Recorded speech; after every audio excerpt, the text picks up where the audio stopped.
Harry Potter et les méthodes de la rationalité, chapitre 92. Rôle, partie 3. Il n'y avait plus rien à faire, il n'y avait plus rien à prévoir, il n'y avait plus rien à penser. Dans ce vide s'éleva le nouveau pire souvenir. Le survivant, contrairement à sa meilleure amie, marchait d'un pas lourd dans les longs couloirs résonnants qui menaient à la grande salle. Maintenant qu'il avait dépensé toute son énergie mentale, son esprit commençait à balancer des pensées, comme l'image d'une Hermione marchant à ses côtés, et des concepts muets, comme ça n'arrivera plus jamais, jusqu'à ce qu'une autre partie de lui hurle non et continue de hurler sur la première déterminée à la ramener. Sauf que la voix de cette partie se fatiguait, tandis que l'autre semblait inépuisable. Une autre partie de son esprit insistait qu'il fallait repenser à ce qu'il avait dit au professeur McGonagall et à papa et maman, bien qu'il n'ait fait qu'essayer de les faire sortir d'ici le plus vite possible, avec seulement une réserve d'énergie mentale limitée, comme s'il aurait pu faire mieux par un acte de sa volonté déficiente. Harry ignorait ce qui lui restait de sa relation avec ses parents. Il parvint enfin à un point de jonction où l'attendait un garçon plus âgé dans des robes à bordure verte qui lisait silencieusement un manuel situé sur le chemin que n'importe qui désireux d'intercepter quelqu'un allant de l'infirmerie à la grande salle choisirait. Harry portait la cape d'invisibilité, bien sûr. Il l'avait mise après avoir quitté le bureau, se rendant ainsi insensible à presque toutes les formes de détection magique. Il était futile de faciliter la tâche de toute personne désireuse de le trouver et de le tuer, et Harry avait presque décidé de continuer sans se fatiguer à découvrir ce qui se passait quand il reconnut le visage du garçon Serpentard.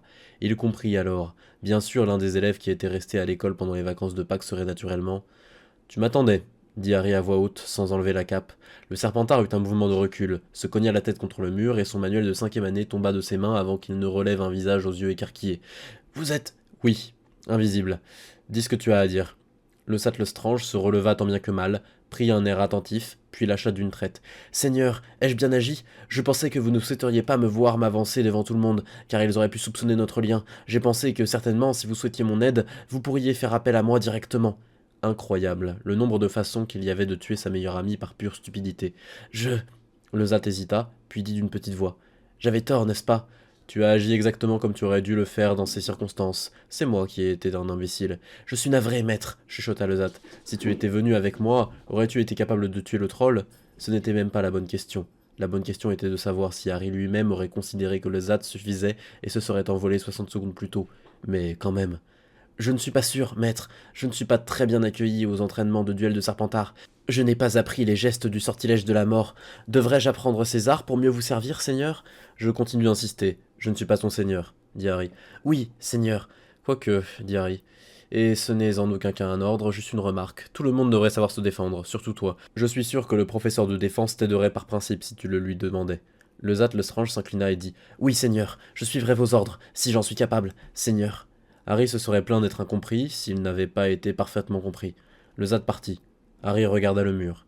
Il avait honnêtement cru avoir déjà trouvé toutes les façons qu'il avait eues d'être stupide, après une demi-journée de réflexion à ce sujet. Apparemment, cela n'avait encore été qu'un excès de confiance. Est-ce qu'on comprend ce qu'on fait de mal? Dit froidement son côté Serpentard. Oui, pensa Harry. Tes scrupules moraux n'ont aucun sens. Tu ne mens pas à Lezat. Tu as fait exactement ce que Lezat pense que tu as fait. Tu n'aurais même pas à inventer d'excuses si tu devais expliquer pourquoi Lezat t'aide. Tu pourrais juste dire que c'est un paiement de la dette de l'avoir sauvé des brutes. Il y avait 6 témoins. Hermione est morte parce que tu as oublié une ressource très importante. Et tu as oublié le SAT parce que... Parce que quoi? Parce que le SAT Lestrange, comme laquais, faisait trop Seigneur des Ténèbres, dit Poufsouffle d'une petite voix intérieure. Enfin, c'est probablement moi qui ai pris cette décision. Le côté serpentard de Harry ne répondit pas par des mots. Il ne fit qu'irradier du mépris et envoya une image du corps de Hermione. Arrête! Cria mentalement Harry. La prochaine fois, dit Serpentard d'une voix de glace, je suggère que l'on passe tous plus de temps à se soucier de ce qui est efficace et productif et moins de temps à se soucier de ce que fait le Seigneur des Ténèbres. Bien reçu, pensa Harry. C'est ce que je ferai. Non, tu ne le feras pas, dit Serpentard. Tu trouveras toujours d'autres façons de rationaliser tes scrupules mesquins. Tu commenceras à m'écouter après la mort de ton prochain ami. Harry commença à se demander s'il ne devenait pas fou. Les conversations qu'il entretenait avec les voix dans sa tête ne se déroulaient habituellement pas comme ça. Le survivant. Douleur. Harry Verse marchait lourdement. Seul. Ça fait mal. Harry continua d'avancer dans les couloirs silencieux. Comment va Monsieur Potter s'enquit le professeur Quirrell. Il y avait une tension chez cet homme. On n'aurait pas tout à fait pu l'appeler de la préoccupation, plutôt de la tension d'un homme en embuscade, jaugeant le moment où s'abattre. Les Granger venaient à peine de partir, accompagnés de Madame Pomme-Fraîche, quand le professeur de défense avait toqué à la porte de son bureau et était entré sans attendre de réponse, puis avait parlé avant qu'elle ne puisse prononcer un mot. Une partie de Minerva se demanda distraitement si Harry Potter avait pris cette habitude chez le professeur de défense, l'habitude de ne pas être conscient de la douleur des autres quand il avait quelque chose à l'esprit, ou si ce n'était qu'un défaut d'enfant dont cet homme n'avait jamais su se défaire. Monsieur Potter a cessé de monter la garde devant le corps de Mademoiselle Granger, dit-elle, mettant dans sa voix une partie de la froideur qu'elle ressentait. Elle était certaine que le professeur de défense ne ressentait pas autant de peine qu'elle. L'homme n'avait pas dit un mot au sujet de Hermione Granger, que lui présente ses exigences à elle. Je crois qu'il est descendu dîner. Je ne vous parle pas de son état physique. Avez-vous... a-t-il... Le professeur Quirrell fit un geste vif, comme pour communiquer un concept pour lequel il n'avait pas de mots. Pas particulièrement, dit-elle.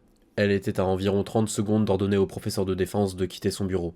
Le professeur Quirrell commença à déambuler dans l'espace réduit du bureau. Il n'y avait qu'aux inquiétudes de Mademoiselle Granger qu'il se souciait de répondre. Maintenant qu'elle est partie, il n'y a plus de limite à son inconscience. Je le comprends à présent. Qui d'autre est là? Monsieur Londubat? Monsieur Potter ne prétend pas qu'ils sont égaux. Flitwick? Son sang de gobelin ne crierait que vengeance.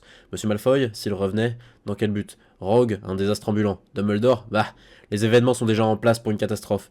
Il faut les manœuvrer vers une voie qu'il ne prendrait pas naturellement.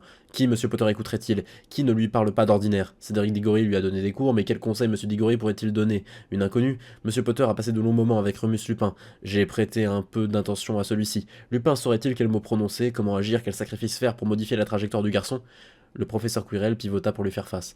Remus Lupin réconforterait-il les endeuillés ou raisonnerait-il se décider à agir inconsciemment lorsqu'il faisait partie de l'ordre du Phénix? Ce n'est pas une mauvaise idée, dit-elle lentement. Je crois que M. Lupin a souvent été la voix de la raison de James Potter lorsqu'ils étaient à Poudlard. James Potter, dit le professeur Quirrell en plissant les yeux. Le garçon ressemble peu à James Potter. Êtes-vous confiante dans le succès de ce plan? Non, c'est la mauvaise question, nous ne sommes pas limités à un seul plan. Êtes-vous certaine que ce plan suffira, que nous n'avons pas à en tenter d'autres? Posez ainsi, la question est sa propre réponse. Le chemin qui mène au désastre doit être évité à chaque point d'intervention possible. Le professeur de défense avait recommencé à déambuler dans les confins du bureau, atteignant un mur, pivotant sur ses talons, marchant jusqu'à l'autre. Je vous prie de m'excuser, professeur. Elle ne se fatigua pas à masquer le tranchant de sa voix, mais j'ai largement atteint mes limites pour aujourd'hui. Vous pouvez partir. Vous! Le professeur Quirrell pivota et elle se retrouva à regarder directement ses yeux bleus de glace. Vous seriez la première à laquelle j'aurais pensé après Mademoiselle Granger pour faire abandonner quelque idée folle au garçon. Avez-vous déjà fait votre maximum? Bien sûr que non. Comment osait-il suggérer cela? Si vous n'avez rien d'autre à dire, professeur, vous allez partir. Votre conjuration a-t-elle deviné qui je suis vraiment? Les mots furent prononcés d'un ton neutre, trompeur. À vrai dire, oui. Maintenant, de la magie pure, de la puissance pure vinrent s'écraser dans la pièce comme un éclair, comme un claquement de tonnerre qui fit écho dans ses oreilles et assourdit tous ses autres sens. Les papiers sur son bureau soufflaient pas par quelque vent invoqué, mais par la force pure d'un obscur pouvoir. Puis le pouvoir se retira, ne laissant que le certificat de décès de Hermione Granger flotter dans les airs et descendre jusqu'au sol. Je suis David Monroe et j'ai combattu Voldemort, dit l'homme d'un ton neutre. Écoutez mes paroles, on ne peut laisser le garçon poursuivre dans cet état d'esprit, il deviendra dangereux. Il est possible que vous ayez déjà fait tout ce qui est en votre pouvoir, mais j'ai découvert que c'était là quelque chose de très rare, plutôt dit que fait. Je pense d'ailleurs que vous n'avez fait que ce que vous faites d'habitude. Je ne puis vraiment comprendre ce qui pousse les autres à dépasser leurs limites, puisque je n'en ai jamais eu. Les gens demeurent étonnamment passifs face à la perspective de mourir. La peur d'être ridiculisé en public ou d'être désargenté risque plus de pousser les hommes à leurs extrémités et à briser leurs habitudes. De l'autre côté de la guerre, le Seigneur des Ténèbres a obtenu d'excellents résultats au moyen du sortilège Doloris, judicieusement utilisé sur des serviteurs marqués qui ne pouvaient échapper à la punition, sauf en réussissant sans qu'aucun effort raisonnable ne puisse être accepté. Imaginez-vous dans leur état d'esprit et demandez-vous si vous avez vraiment fait tout ce qui est en votre pouvoir pour arracher Harry Potter à la voie sur laquelle il se trouve. Je suis une Gryffondor et peu encline à être motivée par la peur, rétorqua-t-elle. Vous serez plus courtois dans mon bureau. Je trouve que la peur est une excellente motivation et c'est d'ailleurs la peur qui me fait maintenant agir. Vous savez qui, pour toute son horreur, respectait quand même certaines limites. J'estime en tant que sorcier accompli presque au niveau de Dumbledore ou de celui dont il ne faut pas prononcer le nom, que le garçon pourrait rejoindre les rangs de ceux dont les rituels sont inscrits sur les tombes de pays entiers. Ce n'est pas une crainte sans fondement, McGonagall. J'ai déjà entendu des paroles susceptibles d'éveiller la plus terrible des appréhensions. Êtes-vous fou? Vous pensez que Monsieur Potter pourrait? C'est ridicule, Monsieur Potter ne pourrait jamais. L'image muette d'un morceau de verre sur une sphère d'acier lui traversa l'esprit.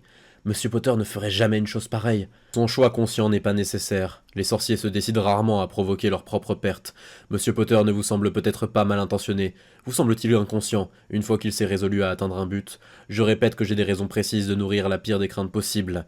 En avez-vous parlé au directeur? Dit-elle lentement. Ce serait pire qu'inutile. Dumbledore ne peut atteindre le garçon. Au mieux, il est assez sage pour le savoir et ne pas aggraver les choses.